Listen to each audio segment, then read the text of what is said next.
to another episode of the Parlance podcast. This should be a familiar face, Jason Capirchio.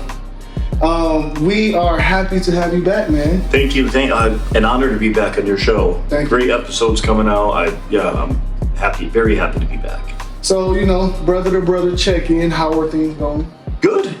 Yeah, everything's going good. Just, grinding out the work week and then coming home with the family and, trying to plan stuff on the weekends to get the kids' energy out, even though I don't have any energy, but it's called like a lot of caffeine. Without caffeine, I would definitely be 6 feet under. So, okay, we'll get into our topic, but as an expecting father, I noticed, at the end of my day, I'm burned out. Honestly, man. So I wake up at 3 o'clock in the morning. I try to get to the gym by 4:30. I exercise for an hour and a half, 2, before I get to work. Then I get to work, and we have a very physical job. Right. And by the time I get home, and AJ will tell you, as soon as I sit on the couch, you're asleep. And I'm worried about that only because I know you lose sleep with a baby. Well, I know they say some babies are better at sleep. Right. But I'm worried about that because I'm like, man, I know, because even when we watch her niece sometimes. And it was one time I came home from work, as soon as I walked through the door, she's like, Uncle. Oh. And I was like, oh man, I'm so tired, but I know she's gonna want to play. Yeah. So where do you sum up the energy to take care of you have 3 kids, right? 3 kids. How do you sum up the energy? It's almost like a mentally physical energy that you don't know that you have the key to unlock until, you walk in the door. And if you feel you're in zombie mode because you had a crazy work day like we do, there's energy that you store because you know what awaits, right? So when I walk in, I'm on the floor playing with them, jumping on my back, smashing my head in. I mean, it's just like you have that energy and you don't even know you have it until you're in the moment and that energy starts coming out. But man, yeah, it's tough though, because I'll say to Becky, I'll say, man, I wish I could just take a little bit of her energy in a bottle and drink it. Yeah. But you definitely. You feel that energy unlock when you're in those moments. As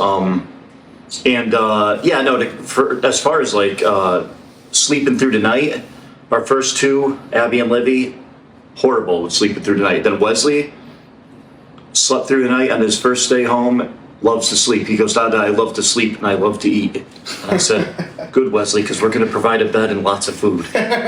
So he sleeps, and I think that our daughter sleeps like my girl do. Yeah. Because I am an early bird.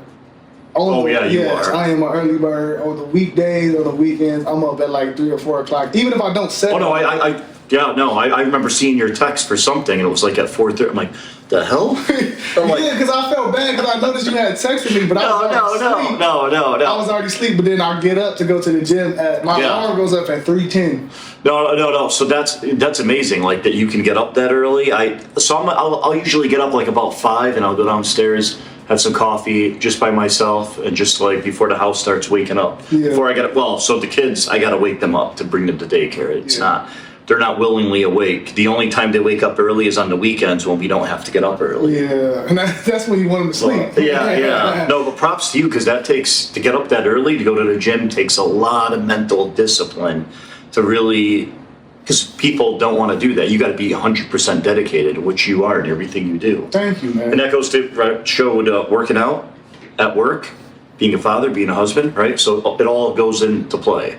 I appreciate it. Yeah. I have a thing, man, and it's a good thing. I'm fearful of diabetes or high blood pressure, right. Or now I have a whole new I'm about to have a daughter, man. So it's I gotta be ready to punch out little dudes and try to talk to my daughter, Yeah. And I gotta get a little bit ahead of it because by the time she's ready to date, my goal is to be benching about 400 pounds. So it's hey, you watch it. Yeah. Oh, I'm sure when the boyfriend sees you, he's like, you guys got something at home? Where are you going? Yeah. So brother to brother check-in, and I'm glad you're doing good and everything like that, and it's good to hear. But one thing I want to say first is thank you for being a repeat guest. Oh, I would be on anytime. I love watching your episodes. I think there's a lot of messages that you give in each episode. Thank you. Thank you. That people can relate to. and I have people on who I have respect for and who I look up to. Like, I look up to the fact that you're chasing your dreams. I look up to the fact that I think you're an amazing person. Bro. And I look up to the fact same that... with you. Thank you. And I look up to the fact that you have a purpose behind what you do. Right. So, like, our last episode, we talked about riding through the wounds, and one thing we did talk about, not in depth, but a lot of the stories came from you escaping pain and stuff like that. So, the episode today is about trauma. So we're gonna call this episode. We're gonna shorten it, but at what point do you stop blaming people for your trauma and move on? So, when I say the word trauma, what comes to mind? I would think of some sort of like abuse, physical or mental, right? Or something that you went through that stopped you from being you, or you realized you weren't in a good spot, but you had to deal with it, right? I think it would be something like that. I agree. And I was watching this other podcast the other day, and they hit on a part where I didn't really put two and two together, where they said, you don't realize that you're experiencing trauma until later in life when you look back on it and realize that it's affecting you. Right. So, and again, what you want to tell. Oh, no, yeah. What are some of the traumas that you believe that even to this day that you're still healing from? Oh, so I feel like as I've become a father, like when I really became a father, I knew that my kids were not going to go through like what I went through. So it kind of, I used to be able to not talk about this stuff and not really think about it without getting, pissed off or whatever. But over the years, as I've gotten older, I would say until like my mid to late 30s, I've really just kind of let it go, because I know, what I went through, other kids don't need to go through, especially my kids. And I can't stand seeing any kid growing up in poverty or violence, because I think that it's disgusting, especially if parents, they bring kids into the world and they don't care, Yeah. No, I was actually just talking to my cousin about that, because my cousin had posted a video of their daughter, and she was like reaching up at him, and he was telling me today, because like I said, the reason why we're kind of behind is because he had to take care of her. Yeah. And he was just saying, man, like, it's a love that he doesn't even know how to quantify, man. He said, that's my girl, that's my little girl, and she got my heart. And he's saying kind of what you were saying, though, like in the sense of, like, I don't understand how you can look at your seed, you can look at your daughter, your son, and mistreat them. Right. And a lot of things that they're going through, a lot of things that they're experiencing, any behaviors that they're displaying, they're just trying to figure out life. They don't know why they cry because they're hungry. They just know their stomach hurt. They don't know why they cry when they have a full diaper. They just know, like, this is uncomfortable to me. You know what I'm saying? That's very well said, yeah, 100%. Yep. And so I agree with you on the point of, like, parents mistreating their kids. And, I'm a perspective kind of guy. So far as, like, abuse, I'm never going to stand behind that. But that's one thing I will realize, and I have realized growing up and trying to heal from my own traumas, is that sometimes parents don't understand the trauma that they're putting you through.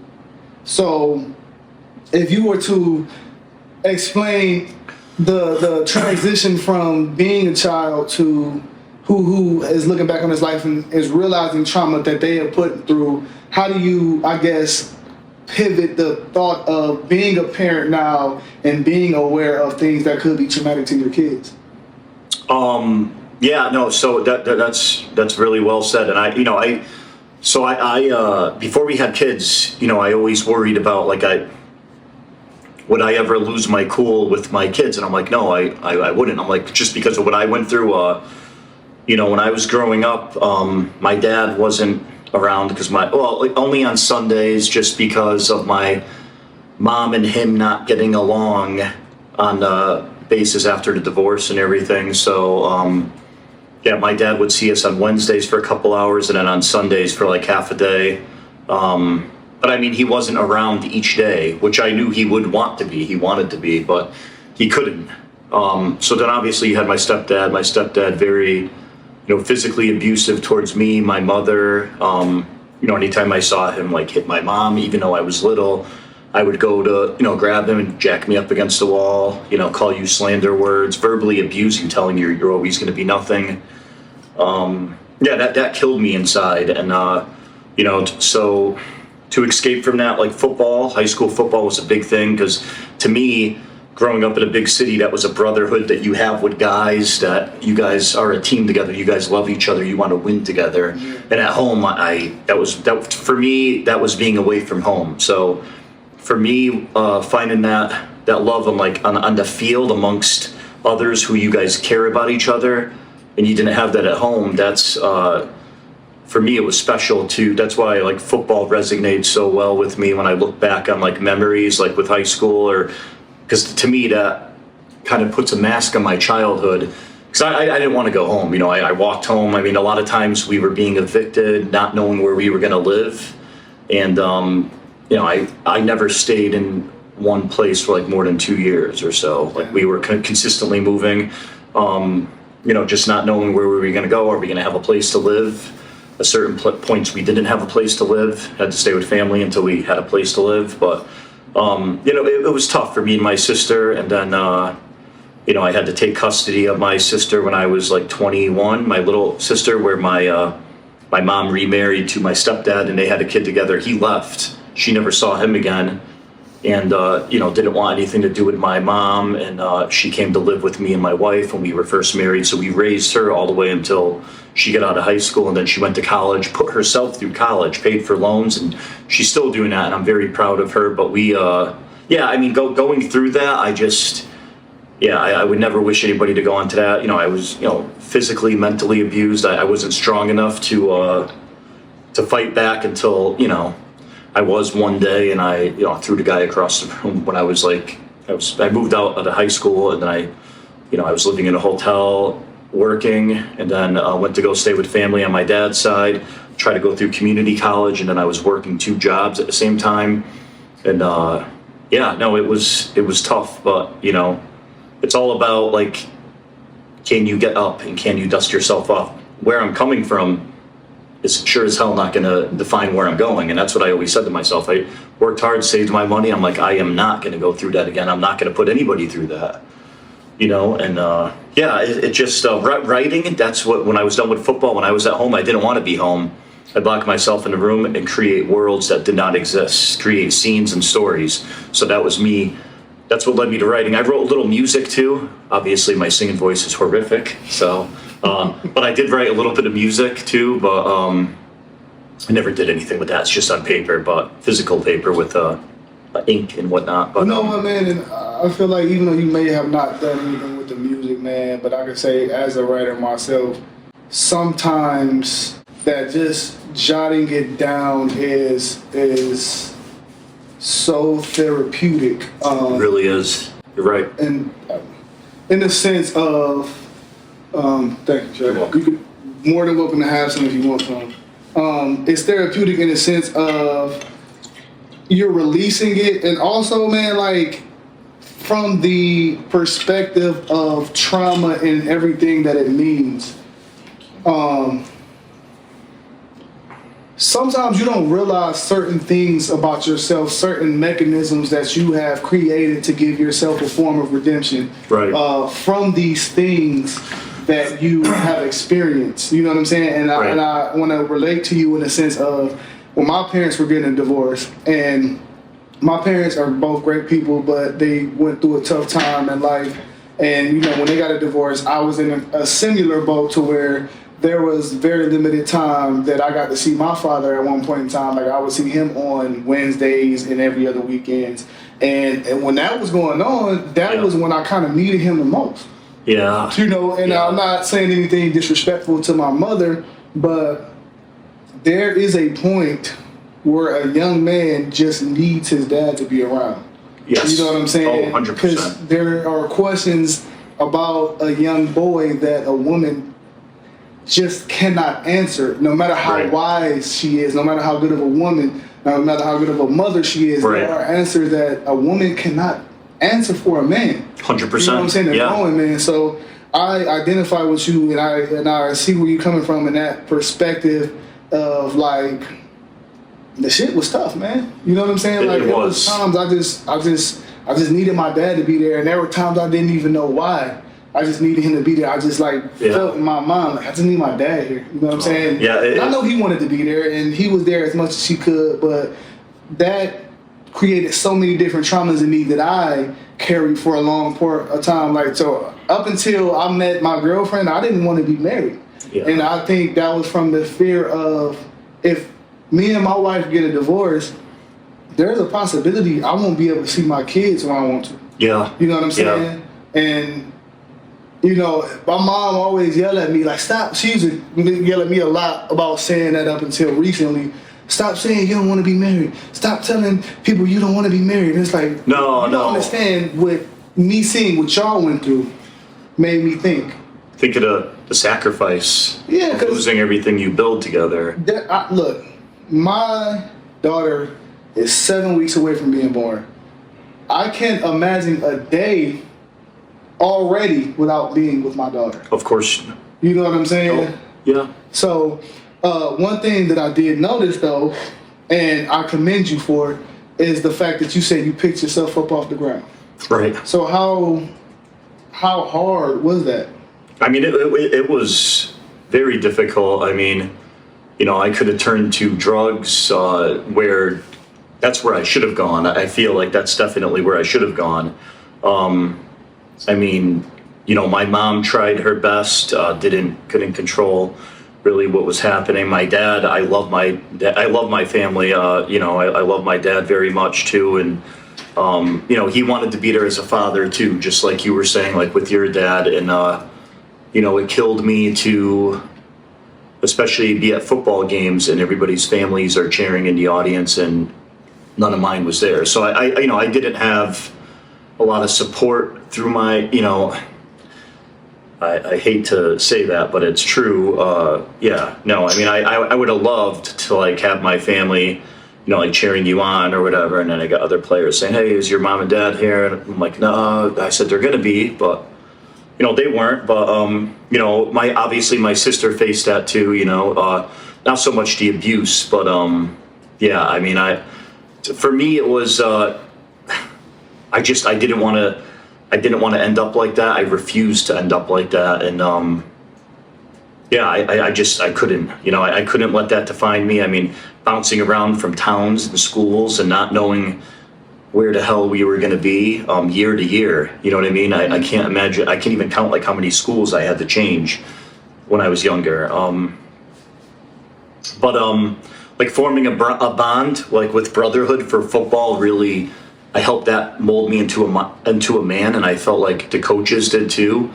You know, because you didn't have that dad at the end of the day. But my dad, I love my dad to death, and my dad did a great job, a phenomenal job with what he was able to do with just seeing him, you know, on Sundays and then on Wednesdays for a couple hours, you know, and you know, like my dad, I'm very close with him now. I love him very, very much, and my mom too. And my mom, you know, obviously it was very tough with what she was married to. The stepfather didn't know, you know, you don't know a guy's going to become abusive.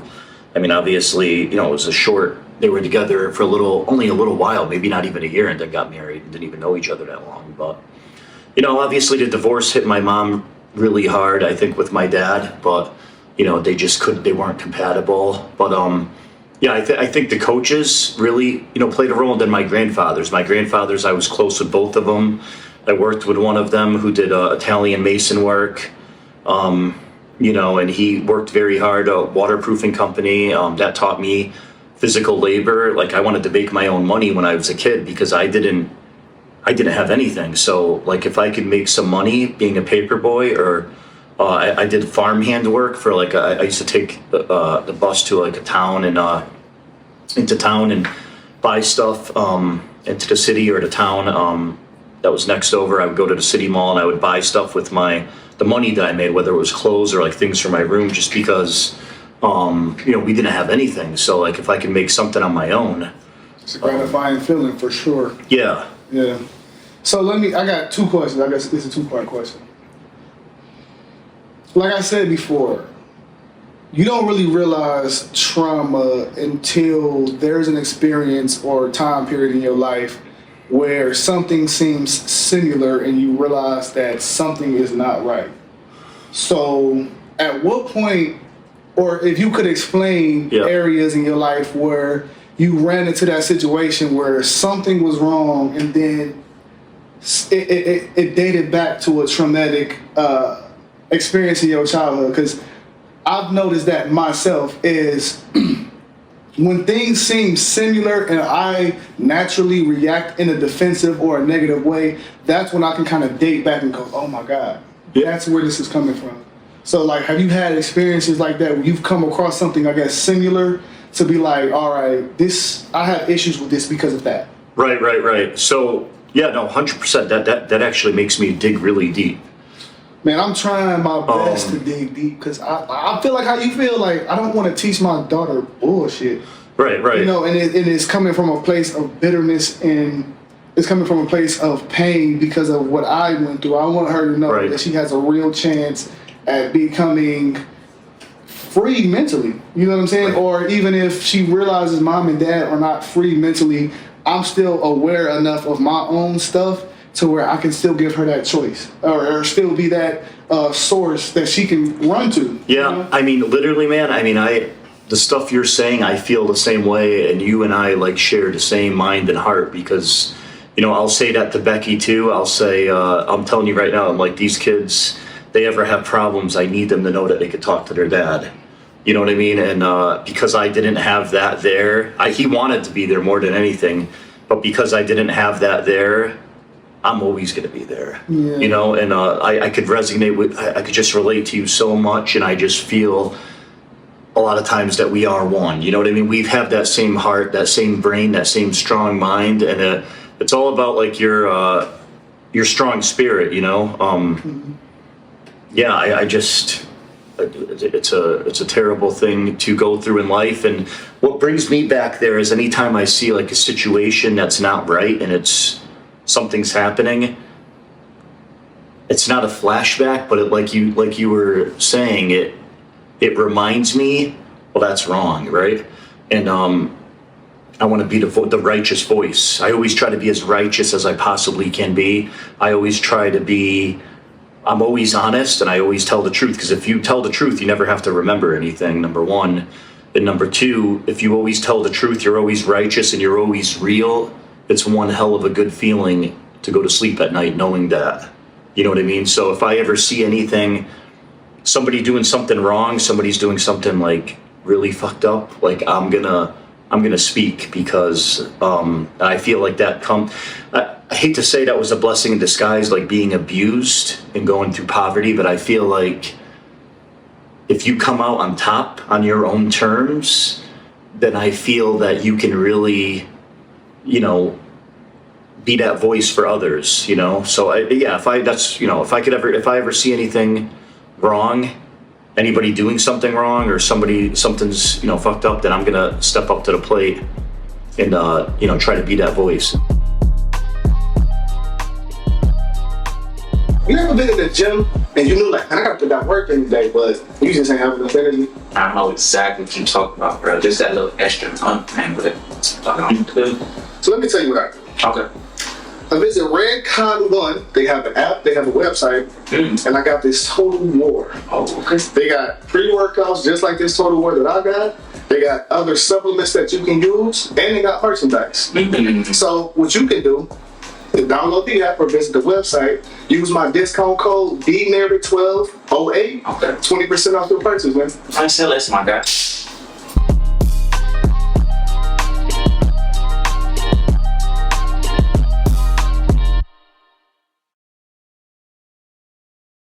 I respect that about you because I know a lot of times we talk about it and you find me or I find you and you always kind of tell me about it. And, not to like make this about me, but it's crazy that you say that in the sense of, like I said, for me, writing also is my escape. Yes. And yes. there are things that I realize about myself when I'm really digging deep and to make the most authentic project or product that I can. And it's to a point that you just said.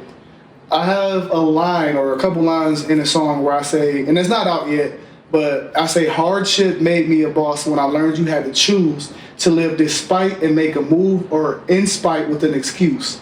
Oh, that's beautiful. Thank you. Yeah. I be working on myself, but I say that to say, you know, from what it sounds like, it's Poetically, very, yeah.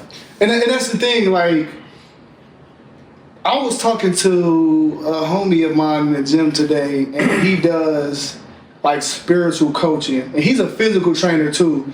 But my heart lately, and I think you've noticed it because you've actually been asking me a lot at work, and it's crazy when you say we share the same heart. Is because I just hadn't wanted to talk about it at work, but I mean now we're here. I haven't had a lot of troubles internally because of the fact that we are so close to having our child. Right. And there are so many things that I thought that I should have right by now. And it's been an internal battle because I legitimately just want to be the best father, period. I want to have a solid bond with my kids. And what I've been doing is digging deep into my own personal shit. And so when I see my friend in the gym today, I tell him like, yo, I think I want to like go on a spiritual journey because there's a lot of things about myself that excuse me for saying this, there's a lot of things about myself that I absolutely hate and I don't know why. But I don't want to continue to be that way. Right. Because I don't want my daughter, and I said it just like this, I do not want my daughter to see me that way. I want my daughter to look at her dad and feel like that's the example.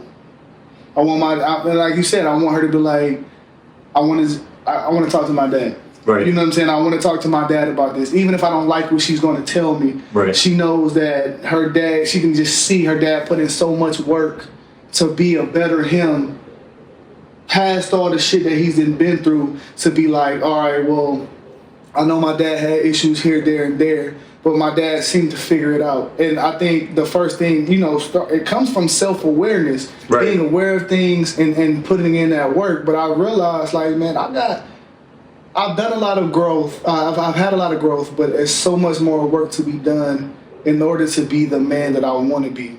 You know what I'm saying? Right, yeah. And so let me ask you this. Is it still difficult for you in those areas where you still need growth to heal from those traumas? Oh, 100%. I mean, so before we had our first kid, my mind was consistently scrambling, and I was like looking, how can I move up? How can I move up in the company for the job that I do? And it's crazy because legitimately I've been on the same type of time, like trying to figure out how to get something more. It is like we in the crunch right now. It's like 100%. We probably won't find nothing too much better, but legitimately I've been racking my brain on the financial end of stuff. No, you'll be good. Trust me. I mean, you have a strong mind like me, strong heart. That's all the kid needs, right? I mean, you come home from a hard day's work and you see the little face smile to see you, happy to see you and smiling. They're happy to see you whether you had a good day at work or a bad day at work. And you're going to be happy to see them and love to see them whether you had a good day at work or a bad day at work. And to me, that's succeeding. And, now I'm at a state of mind where I'm going to be 40 this year. And after we had the kids, I said to Becky, I didn't say to Becky, I don't know why I even said that.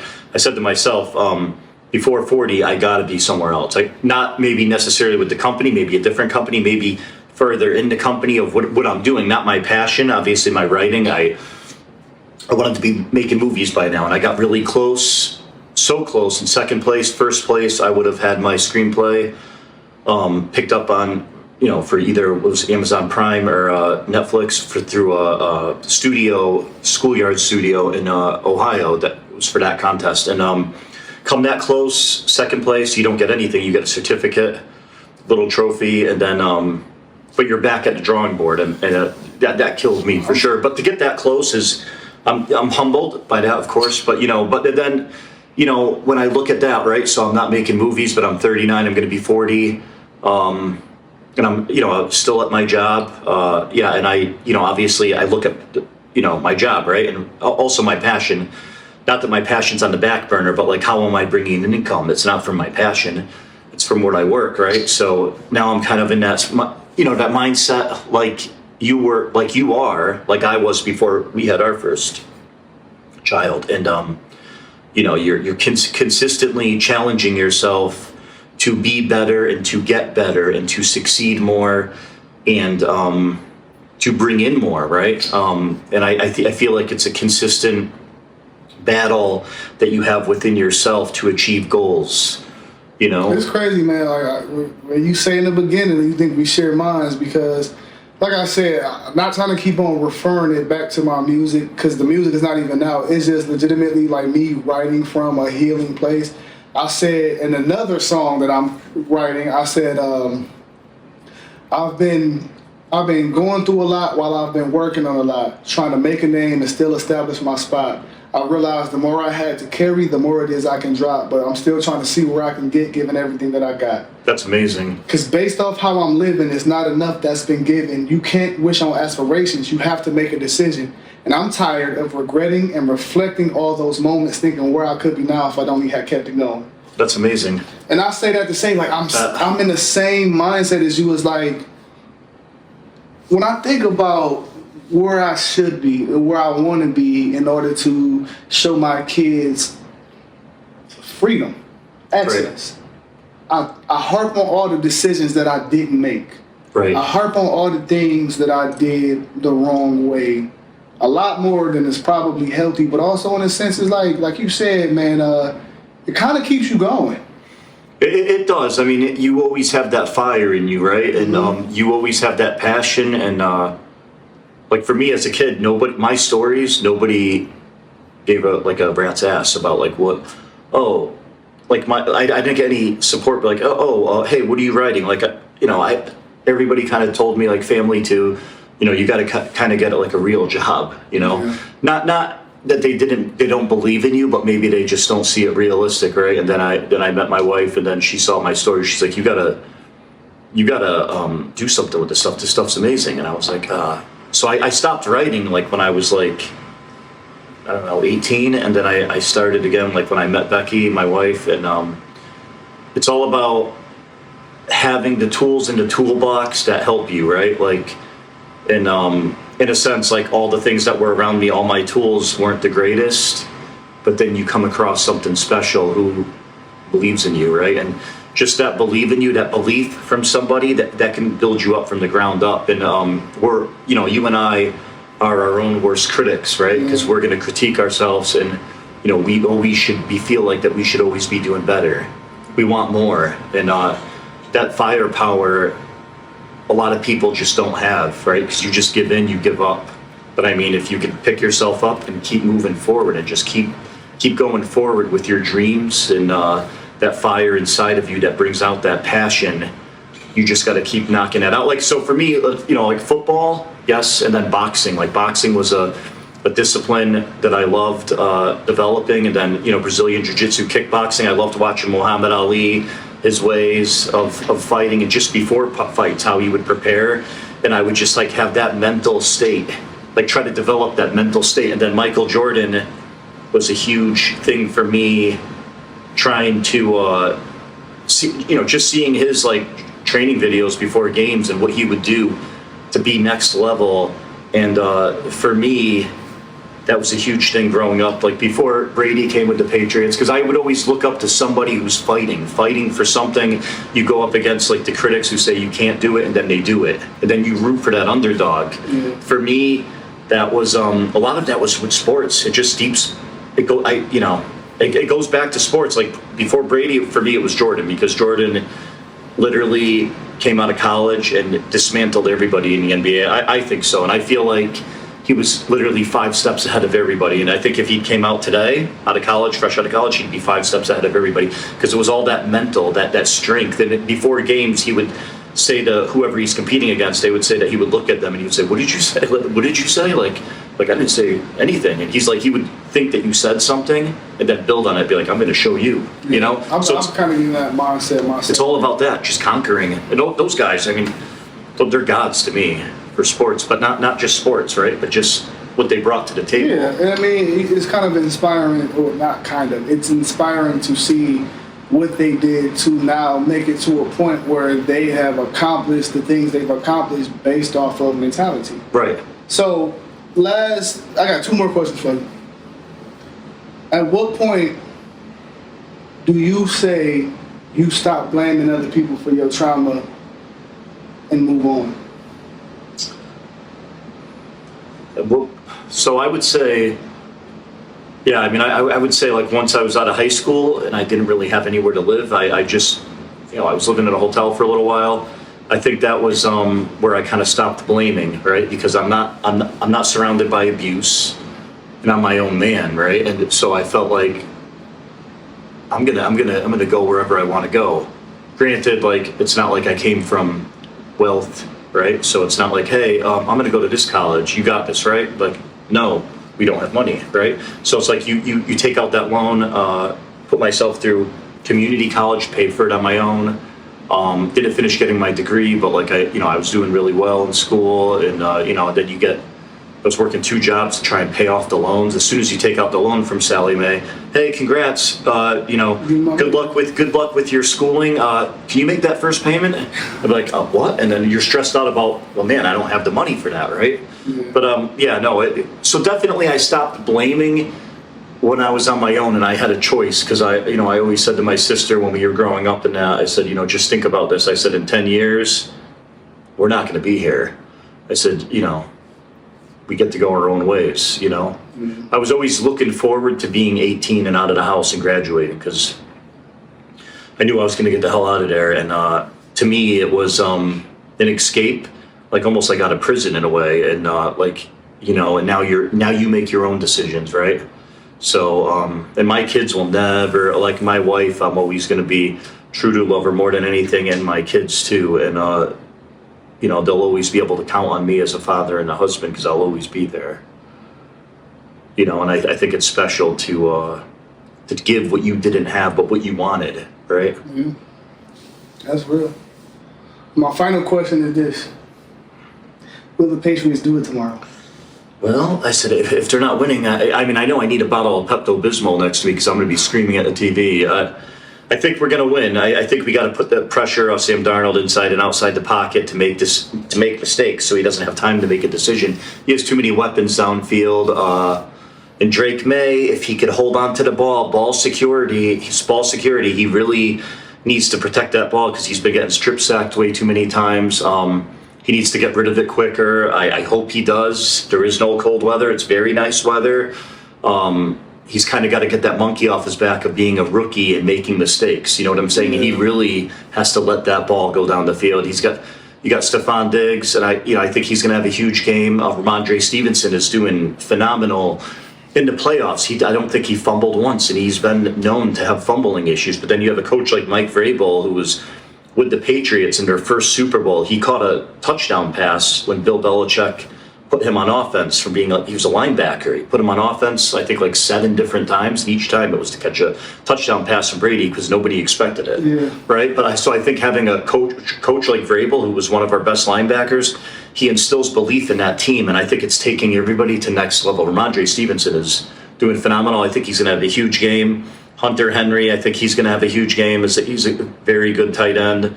Hooper's going to have a good game. I think Stephon Diggs is going to have a dynamite game. I mean, I think he is one of the best. He has one of the best hands in the league. I mean, he's an amazing wide receiver, and I just think he's going to have a huge game, because he's literally living his dream. He's always dreamt about going to the Super Bowl. And they say, like, wide receivers, well, they're prima donnas, right? You had, like, Wes Welker, you had Edelman, they want the ball, right? Stephon Diggs, no different, but he was with Buffalo, was getting unhappy because they couldn't get to a Super Bowl with Josh Allen. And I think Josh Allen has gotten better, but I think he chokes a little bit, but he showed... He choked this year. He did, yeah. And, so I think Stephon Diggs was just getting frustrated, which, I mean, how could you not be? You're one of the top, if not the top wide receiver in the league, and you want a championship, you're doing everything you can do. There is no I in team, but when you give everything you have and you're consistently denied, and now he's on the big stage, I mean, I think he's going to have one of the best games. I mean, I could see him becoming MVP of the Super Bowl at the end of the game because I think he's going to, those guys show up. Yeah. It's all about that Jordan mentality, right? Like, you know, just like when I was in high school and I played football or whatever, you know, a popular cologne back in the day was the Michael Jordan cologne. Mm-hmm. So I got that. I still wear that every day. You know what I mean? And it's just about that Jordan mentality, right? It's almost like it's just that mentality, man. That the you know, you got the fight in the dog, you know, and you know, I just use that in everything I do. I try to fight through anything I'm doing, whether it's work or any task. Like I want to do it the best that I can do it. And you're the same way, you know, and you can see that in your music. Like your songs are amazing, and they should be on the radio. If people heard it on the radio, other than the crap that's coming out today, they could relate. I mean, and that's the thing. I just don't understand, like, what you're supposed to put out that people want, because that's what they need, and that's what they will want once they hear it. But it's all about getting the opportunity, and we just got to get our opportunity, and we will. And it's just about the fight getting there, you know, and that's that goes hand in hand. Growing up, like I fought through my childhood, and then I keep on fighting, but it's for different things. You know what I mean? I developed that fight inside of me to where I say that was a blessing in disguise. Not that abuse is a blessing in disguise, but it's all about how you come out on top. And if you could use that fight to survive with abuse, and you come out on top, you're not on drugs, you're not going through this, you're not going through that, you're not abusing your spouse or your kids, which I don't even hit, I don't swear. Like, you know, we'll have our disagreements in our marriage, but like we're never swearing at each other, yelling. I refuse to do that. I want to be good and humble, and I strive on trying to be the best I can be. But I mean, that fight that you have, because you were fighting to survive, and then as an adult, you're not fighting to survive, you're fighting to survive in different other things. Not literally surviving, but you know what I mean? Yeah. Like a task, something that challenges you. You want to survive. It's all about fighting, just fighting for the answers, fighting for everything that's right, and you have the same thing, you know? And yeah, just like at work, like I'll if I see that someone's having a down day, I like to act goofy at work. Just if I can get a laugh out of somebody, and then I'll laugh too. It's all about just shifting someone's mood from like maybe stressed or complacent to like just happy, you know. And if you can do that, I think it's a beautiful thing, you know, because it makes you feel better, you know. Yeah. Beautifully said, man. Beautifully said. Thank you. Thank you again for coming. And anytime. This has been another episode of the Parlance Podcast.